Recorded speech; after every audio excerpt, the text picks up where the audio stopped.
gotta understand why a government, federal government, cash subsidy instead of if you raise the minimum wage to $15 an hour, it's gonna collapse a lot of small businesses because they're gonna have to pay a pimply faced high school kid $15 an hour for a summer job to bag groceries, right? These mom and pop stores can't pay it. Nationwide, there's mom and pop grocery stores. They can't pay a 15 kid, a kid $15 an hour. But having that only kick in after 25 and up, right? I'm not an expert in economics, but it can work.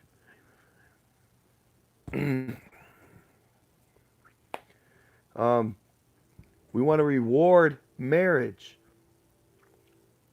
The family unit is the cornerstone, it's the heart of America.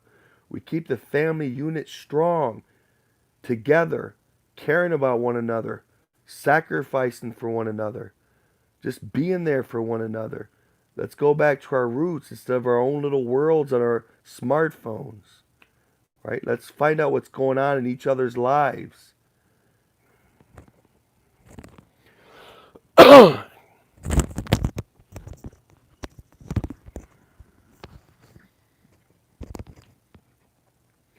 But yeah, this subsidy for 25-year-olds and up, and for kids that are lower than 25 but are married, husband and wife, Christian husband and wife that's under 25 get the cash subsidy also. It's a reward for instead of going and screwing everybody out of wedlock, it's a reward for the young that get married, they stay faithful. Oh, I can't legislate that, but they get married, and they're together, male and female. That's how I define marriage, male and female. Um, they get the cash subsidy because they could produce offspring. Eventually, they probably will, and that will help them with the cost of a baby, blessing America with another life.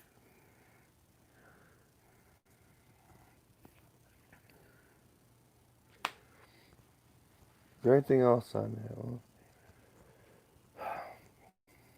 you know, again, Section 8, you have these rules. You have to live in a gang infested, drug infested, thug infested neighborhood. You're trapped as a black person.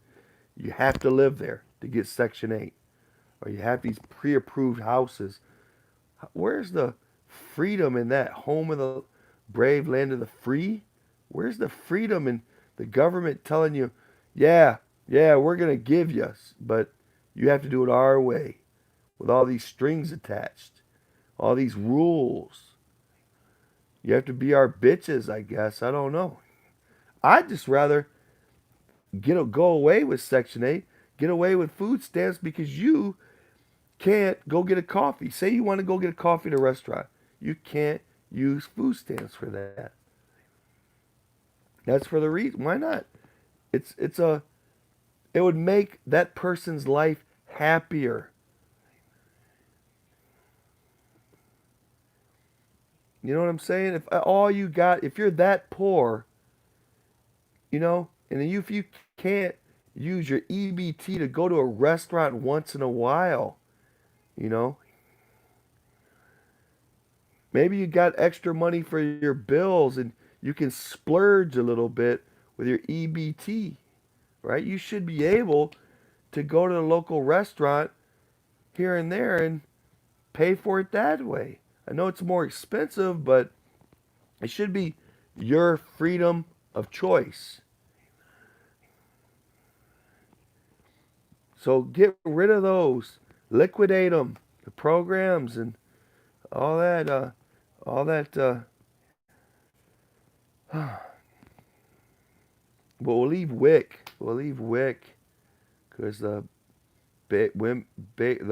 with girls that's not married or not getting the cash subsidy if they're working, but WIC will help a little bit. I don't know. I think we're gonna have to design culture for women and men to be dependent on each other more young. I don't know. Getting married, we have to teach our society to not be whores and whoremongers, but to learn to be faithful and learn to love deeply. I want to institute a virgin's holiday.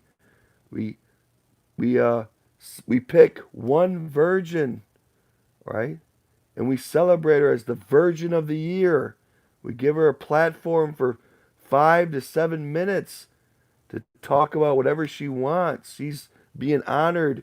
We're going to honor virginity and honor waiting till you get married. We're going to try to instill that in our culture, which we're losing.